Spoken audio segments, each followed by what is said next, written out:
evident, I'm sure, that a person is, and they talk about their qualities, that the person is just down to earth. I think many of us have probably heard that. Well, today I want to talk about Jesus and his being down to earth and how it impacts us in our lives.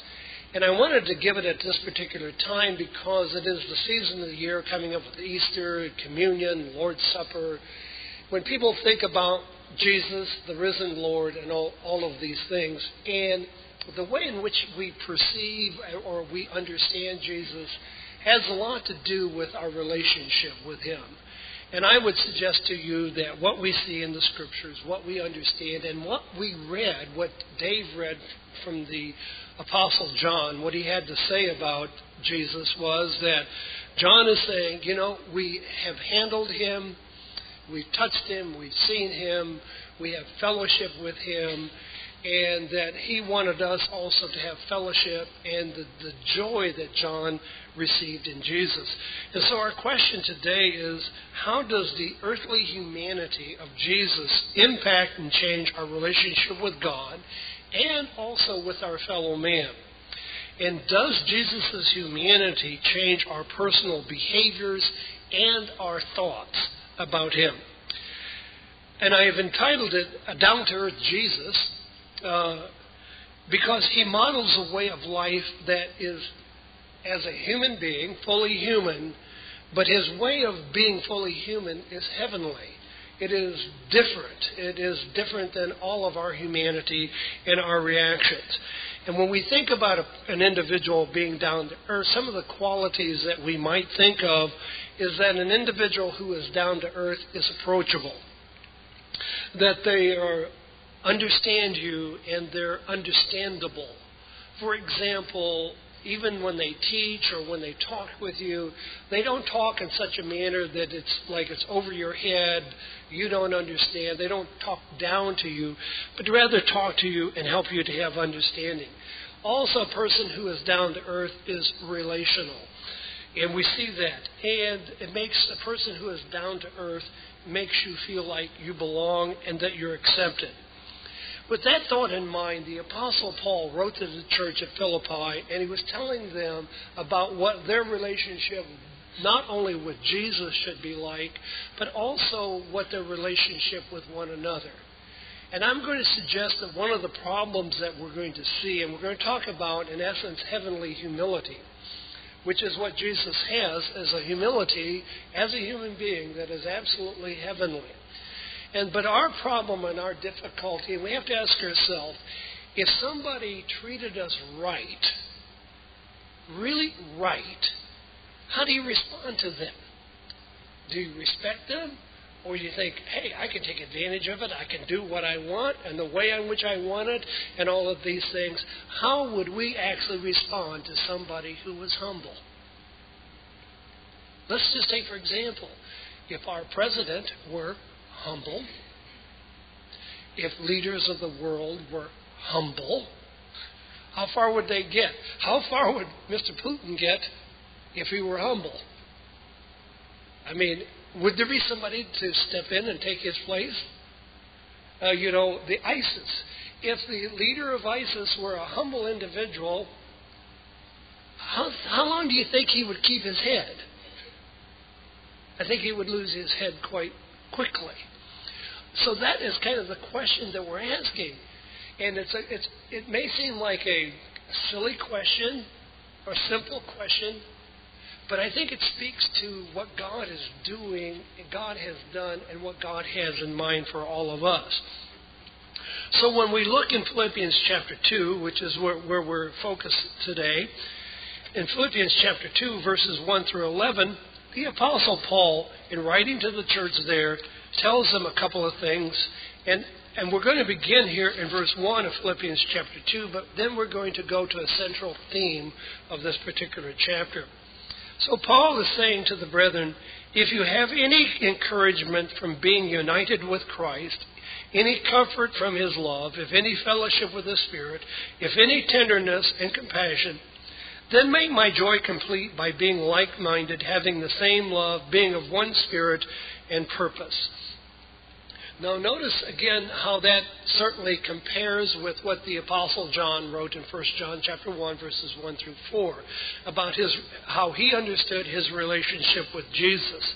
And he's talking about our relationship with not only with Jesus, but also with one another.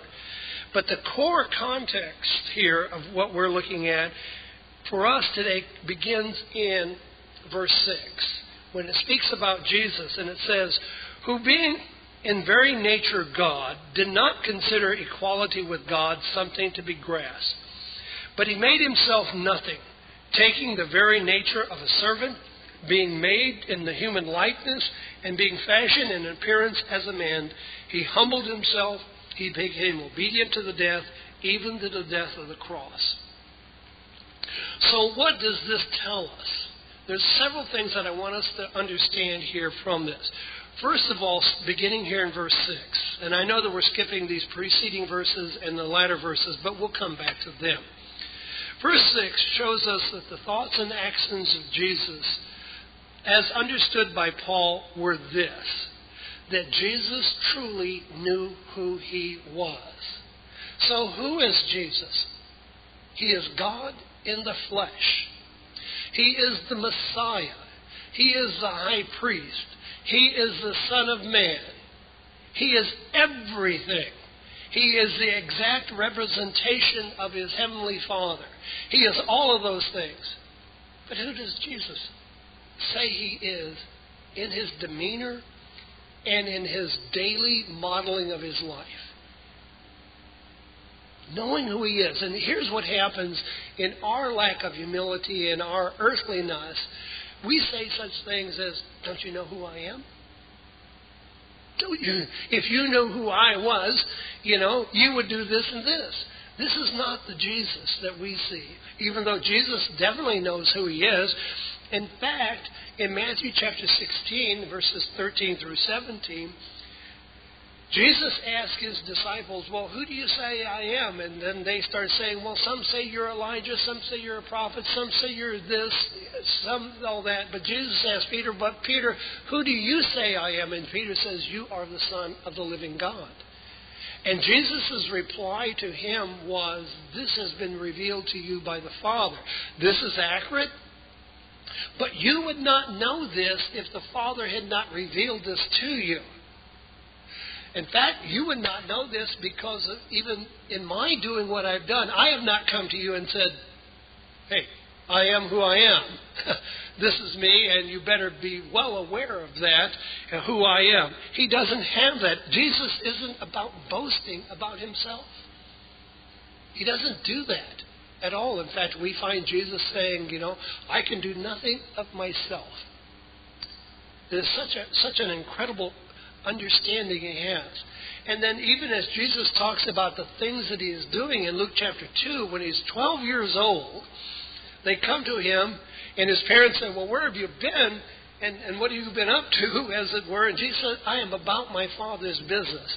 You find this Jesus who, while he's doing things, he attributes what he does to the Father's purpose in his life.